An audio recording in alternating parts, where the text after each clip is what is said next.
ପାରାଦୀପ ବନ୍ଦର ମୁଖ୍ୟ ଚିକିତ୍ସାଳୟରେ ଦୁର୍ନୀତି ଅଭିଯୋଗ। ପାରାଦୀପ ବନ୍ଦର ମୁଖ୍ୟ ଚିକିତ୍ସାଳୟ ପାଲଟିଛି କି ଦୁର୍ନୀତିର ଗନ୍ତାଘର।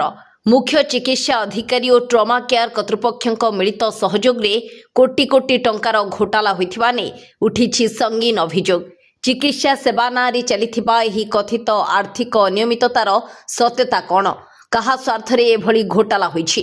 ଏହାର ନିରପେକ୍ଷ ତଦନ୍ତ କରି ସତ୍ୟ ସାମ୍ନାକୁ ଆଣିବା ସହ ଦୋଷୀଙ୍କ ବିରୋଧରେ କଠୋର କାର୍ଯ୍ୟାନୁଷ୍ଠାନ ଦାବି ହେଉଛି।